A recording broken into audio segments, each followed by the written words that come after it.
Hello friends, welcome to career zone. हम पढ़ रहे हैं बायोलॉजी का क्रैश कोर्स नीट एग्जामिनेशन के लिए और 11th क्लास के बच्चों के लिए, जिसमें हम बात कर रहे हैं एनसीईआरटी के कुछ इंपॉर्टेंट पॉइंट्स के बारे में। और हम चैप्टर पढ़ रहे हैं द लिविंग वर्ल्ड, और आज हम आपके लिए लेकर आए हैं लेक्चर नंबर 7। तो चलिए स्टार्ट करते हैं आज का लेक्चर। आज की वीडियो शुरू करने से पहले यदि आपने हमारे YouTube चैनल को सब्सक्राइब नहीं किया है तो आप YouTube चैनल को हमारे सब्सक्राइब कीजिए और साथ में बेल आइकन को भी प्रेस कीजिए। वीडियो को ज़्यादा से ज़्यादा शेयर कीजिए, लाइक कीजिए और साथ में कमेंट भी जरूर कीजिए। तो चलिए स्टार्ट करते हैं आज का वीडियो। हम बात कर रहे हैं टैक्सोनॉमिकल एड्स के बारे में आज। ठीक है, आज की वीडियो में हम बात करेंगे टैक्सोनॉमिकल एड्स के बारे में। तो क्या होता है टैक्सोनॉमिकल एड्स? यह एक ऐसी टेक्निक होती है या प्रोसीजर बोल सकते हैं हम इसको, जिसमें हम एनिमल्स के बारे में इंफॉर्मेशन को स्टोर करके रखते हैं। ठीक है, और इससे क्या होता है, हमको हेल्प मिलती है, ये हमारे लिए यूजफुल होते हैं आइडेंटिफिकेशन करने के लिए किसी भी एनिमल को और उसका क्लासिफिकेशन करने के लिए। ठीक है, टैक्सोनॉमिकल एड क्या है? ऐसी टेक्निक या प्रोसीजर जिसमें इंफॉर्मेशन को ऐड किया जाता है, स्टोर किया जाता है। ठीक है ना, बहुत सारे एनिमल्स की हम इंफॉर्मेशन को स्टोर करके रखेंगे और उस इंफॉर्मेशन का यूज हम करते हैं किसी नए ऑर्गेनिज्म की को आइडेंटिफाई करने के लिए और उसका क्लासिफिकेशन करने के लिए। टैक्सोनॉमिकल एड्स के अंदर हमारे पास क्या क्या आता है? Herbarium, botanical gardens, museum, zoological parks की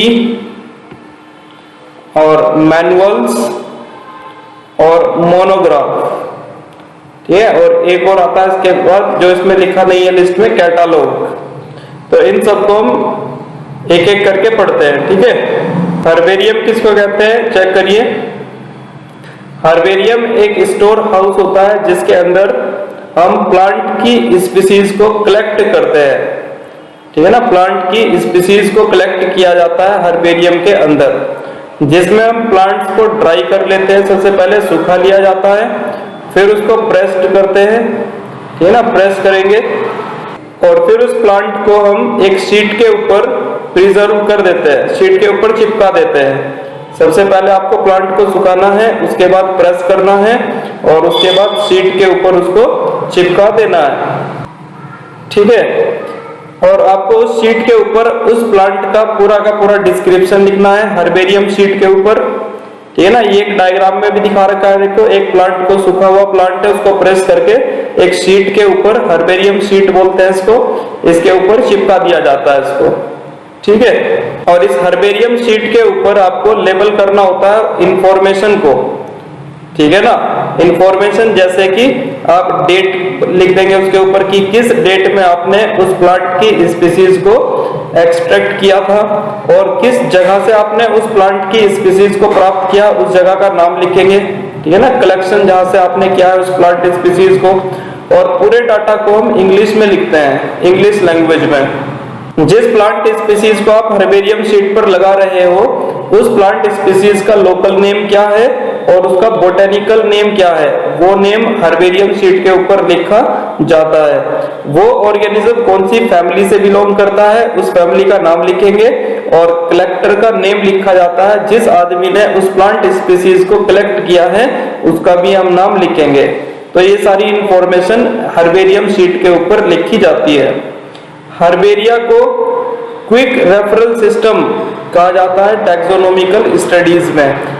मतलब जब भी कोई आपको नई स्पीसीज मिलती है और आपको उसको क्लासिफाई करना हो तो उस स्पीसीज के जो कैरेक्टर्स है वो मैच करने के लिए हम हर्बेरियम का इस्तेमाल करते हैं। ठीक है ना, हर्बेरियम में जाकर देखेंगे कि कौन सी प्लांट स्पीसीज से हमारा जो नया डिस्कवर्ड स्पीसीज है उसके कैरेक्टर मैच हो रहे हैं। तो इसलिए क्विक रेफरल सिस्टम कहा जाता है हर्बेरियम को। ये मोस्ट इंपॉर्टेंट लाइन है हर्बेरियम के लिए। यही क्वेश्चन पूछा जाता है कि क्विक रेफरल सिस्टम कहा किसको जाता है, तो याद रखना हर्बेरियम को कहा जाता है। ठीक है, नेक्स्ट हम देखते हैं बोटेनिकल गार्डन को। है ना, बोटेनिकल गार्डन क्या होते हैं? तो यहाँ पर लिविंग प्लांट को हम कलेक्ट करते हैं। लिविंग प्लांट का कलेक्शन होता है, ठीक है ना, सिस्टमेटिक रेफरेंस के लिए। सिस्टमेटिक भी एक टैक्सोनॉमी होती है जिसमें हम इवोल्यूशनरी रिलेशनशिप को देखते थे, अगर आपको याद हो।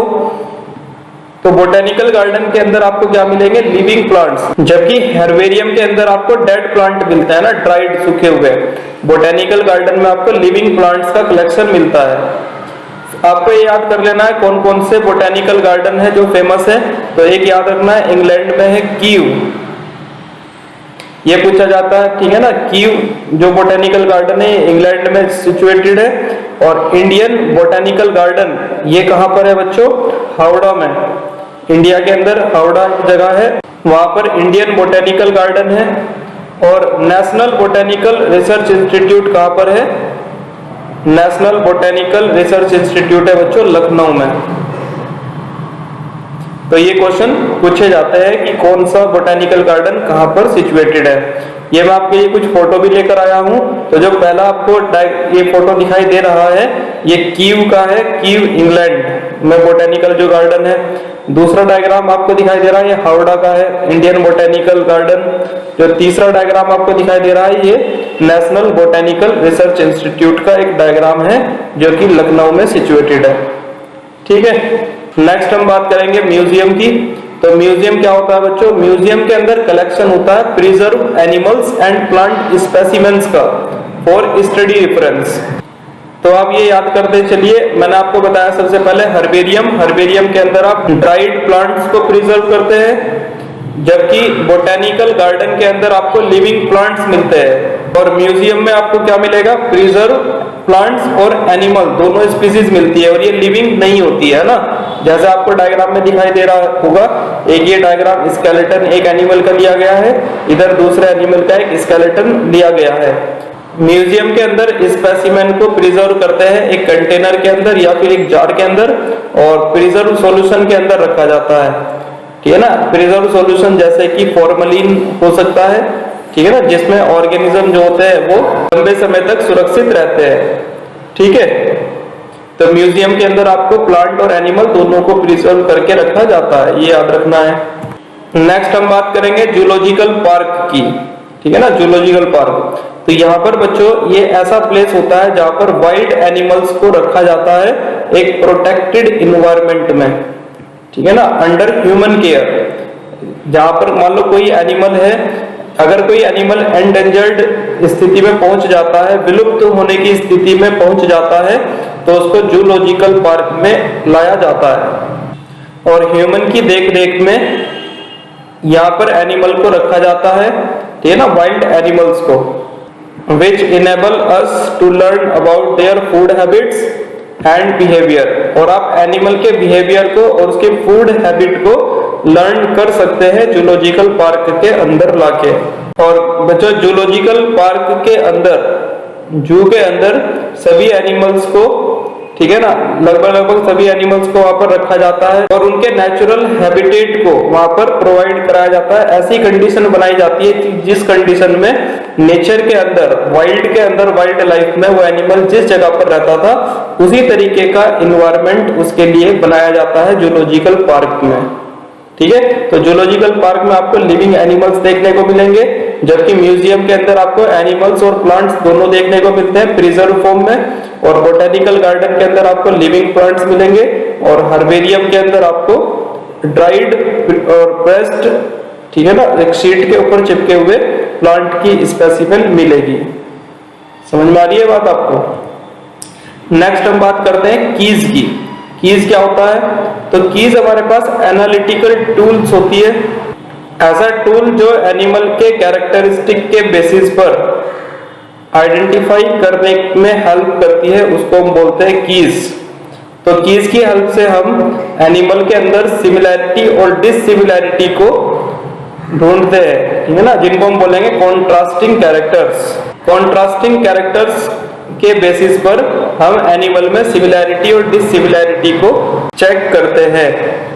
कॉन्ट्रास्टिंग कैरेक्टर का मतलब क्या होता है बच्चों? कॉन्ट्रास्टिंग कैरेक्टर का मतलब है कि जो एनिमल से हमारे पास, वो मान लो उसकी लंबाई ज्यादा है या उसकी लंबाई कम है, तो ये दो स्टेटमेंट हो गए एक ही कैरेक्टर के। या तो एनिमल लंबा है या एनिमल बौना है, या तो काला है या गोरा है, या तो एनिमल के सींग है या फिर सींग नहीं है, ठीक है, 4 पैर है या 4 पैर नहीं है। तो इनको हम क्या बोलते हैं? Contrasting characters. और कीज में जो कॉन्ट्रास्टिंग कैरेक्टर है उनको हम क्या बोलते हैं? कपलेट बोलते हैं। आपके पास 2 स्टेटमेंट होते हैं, ठीक है ना। वन स्टेटमेंट इज सिलेक्टेड, एक स्टेटमेंट को सिलेक्ट कर लिया जाता है और दूसरे स्टेटमेंट को रिजेक्ट कर दिया जाता है। क्योंकि अगर मैंने कहा कि इस एनिमल के क्या 4 पैर है, तो या तो 4 पैर है उसके या 4 पैर नहीं है। तो एक स्टेटमेंट को हम सिलेक्ट करेंगे और दूसरे स्टेटमेंट को रिजेक्ट कर देंगे। तो हर स्टेटमेंट क्या होता है की में एक लीड कहलाता है। मतलब अगर 4 पैर है तो इसका मतलब वो स्टेटमेंट को सिलेक्ट कर लिया गया तो आपको लीड मिल गई। अब आप नेक्स्ट कैरेक्टर आगे बढ़ेंगे तो की का हर स्टेटमेंट क्या कहलाता है? लीड। तो की क्या होती है? एनालिटिकल नेचर की होती है कि इसे हम एनालाइज करते हैं किसी भी ऑर्गेनिज्म को, और ये हेल्प करती है एनिमल के क्लासिफिकेशन या किसी प्लांट का क्लासिफिकेशन करने के लिए। तो हर टैक्सोनॉमी कैटेगरी के लिए डिफरेंट कीज का यूज किया जाता है। जैसे मैंने बताया कि 4 पैर है या नहीं है, ठीक है ना, इसके सींग है या नहीं है। तो ये सारी चीजें आप किसके लिए यूज करोगे? एक स्पीसीज के लिए यूज करोगे। तो जीनस के लिए आप डिफरेंट की यूज करोगे, ऑर्डर के लिए अलग, फैमिली के लिए अलग, है ना, फाइलम डिवीजन के लिए अलग अलग कीज का हम यूज करते हैं। तो कीज क्या होती है बच्चों? ये कैरेक्टरिस्टिक्स के बेस पर एनिमल्स को आइडेंटिफाई करने के लिए यूज की जाती है। नेक्स्ट बात करते हैं बच्चों फ्लोरा की। हम फ्लोरा क्या होता है? तो फ्लोरा हमको किसी गिवन एरिया के अंदर, ठीक है ना, हैबिटेट और प्लांट के डिस्ट्रीब्यूशन के बारे में जानकारी देता है। किसी गिवन एरिया में प्लांट का डिस्ट्रीब्यूशन और उसका हैबिटेट के बारे में एक्चुअल हमको जानकारी देता है फ्लोरा। तो फ्लोरा एक बुक होती है, उस बुक के अंदर, है ना, प्लांट के हैबिटेट और उसका डिस्ट्रीब्यूशन कि किस जगह पर कितने प्लांट्स अवेलेबल है किसी पर्टिकुलर एरिया में, इसकी जानकारी मिलती है ना। तो they provide the index of the plant species found in a particular area. तो किसी पर्टिकुलर एरिया के अंदर जितनी स्पीसीज, प्लांट की स्पीसीज पाई जाती है, उन सब की इंफॉर्मेशन प्रोवाइड कराता है हमको फ्लोरा। तो फ्लोरा किसके लिए यूज करते हैं बच्चों? प्लांट के लिए यूज करते हैं फ्लोरा शब्द को। यहीं पर एक वर्ड और लेके आया होगा आपके लिए, फोना। फोना वर्ड यूज करते हैं एनिमल्स के लिए। जब बात फोना की करेंगे तो मतलब एनिमल्स की बात हो रही है, और जब फ्लोरा वर्ड यूज करेंगे तो मतलब प्लांट्स की बात हो रही है। ठीक, फ्लोरा क्या है? एक बुक जिसके अंदर प्लांट का हैबिटेट और उसके डिस्ट्रीब्यूशन के बारे में इंफॉर्मेशन हमको मिलती है। मैनुअल भी एक बुक होती है बच्चों। मैनुअल, इसमें भी हमको क्या मिलता है? ये भी यूजफुल है, providing information for identification of name of species found in an area. मतलब मैनुअल के अंदर आपको और ज्यादा डिटेल में डिस्क्रिप्शन मिलता है फ्लोरा से भी ज्यादा। फ्लोरा भी हमको किसी गिवन एरिया में इस नंबर ऑफ प्लांट स्पीसीज के बारे में जानकारी देती है, और मैनुअल से भी हमको गिवन एरिया में प्लांट स्पीसीज के बारे में पता चलता है, ठीक है ना, कि कितनी प्लांट स्पीसीज अवेलेबल है, और ज्यादा डिटेल में हमको पता चलता है मैनुअल के अंदर प्लांट स्पीसीज के बारे में। ठीक है। मोनोग्राफ क्या होता है? मोनोग्राफ भी एक बुक है। तो इसमें हम इंफॉर्मेशन लेते हैं केवल एक टैक्सोन की, ठीक है ना। जैसे कि एक जीनस, कोई भी एक जीनस उठा लो, जैसे सोलेनम एक जीनस है, तो आप एक किताब लो और सोलेनम जीनस के अंदर जितनी भी स्पीसीज आती है उन सारी स्पीसीज को एक किताब में लिख लो, तो मोनोग्राफ तैयार हो जाएगा। जैसे कि एक जीनस है पैंथेरा, तो पैंथेरा की अंदर आने वाली जितनी भी स्पीसीज है उन सबका कंप्लीट डिस्क्रिप्शन आप एक बुक में लिख लो, तो वो एक मोनोग्राफ तैयार हो जाएगा। तो एक टैक्सोन की इंफॉर्मेशन मिले हमको जिस बुक में अंदर, उसको बोलते हैं मोनोग्राफ। नेक्स्ट है हमारे पास कैटालॉग। कैटालॉग क्या होता है? तो जब हम एक बुक के अंदर प्लांट्स के नेम को अरेंज कर देते हैं अल्फाबेटिकल ऑर्डर में, एक बुक बनाई और उस बुक के अंदर जितनी भी प्लांट की स्पीसीज है उन सब प्लांट की स्पीसीज के नाम को अल्फाबेटिकल ऑर्डर में हमने अरेंज किया, तो उससे क्या बन जाता है? कैटलॉग बन जाता है। उसको बोलते हैं कैटलॉग। ठीक है। अल्फाबेटिकल ऑर्डर याद रखना है, प्लांट की स्पीसीज के नाम अल्फाबेटिकल ऑर्डर में अरेंज रहते हैं जिस बुक में, उसको बोलते हैं कैटलॉग। तो बच्चों यहाँ पर हमारा ये चैप्टर कंप्लीट हो जाता है जिसका नाम है द लिविंग वर्ल्ड। अगर आपको ये चैप्टर समझ में आया हो तो आप कमेंट करके मुझे जरूर बताएं, और इसी प्रकार से आप कोई दूसरा चैप्टर जो मुझसे पर्टिकुलर पढ़ना चाहते हो तो वो भी आप कमेंट करके मुझे बता सकते हैं। अगर आपको वीडियो पसंद आई हो तो आप चैनल को सब्सक्राइब कर दीजिए और वीडियो को ज्यादा से ज्यादा शेयर कीजिए और लाइक कीजिए, कमेंट भी कीजिए। मिलते हैं किसी दूसरे नए चैप्टर के साथ, और मैं आपको इस चैप्टर के जो ऑब्जेक्टिव क्वेश्चंस हैं उसकी भी एक वीडियो बनाकर अपलोड कर दूंगा। आप उसको भी क्वेश्चन लगा लेंगे इस चैप्टर के, तो पूरी तरीके से चैप्टर तैयार हो जाएगा। ठीक है ना। आपके पास भी अगर कोई बुक पड़ी हो तो आप उस बुक से इस चैप्टर के क्वेश्चन लगा लें, और जो आपको समझ में ना आए क्वेश्चन वो आप कमेंट में मुझसे पूछ लीजिए, मैं आपको डेफिनेटली उसका रिप्लाई दूंगा।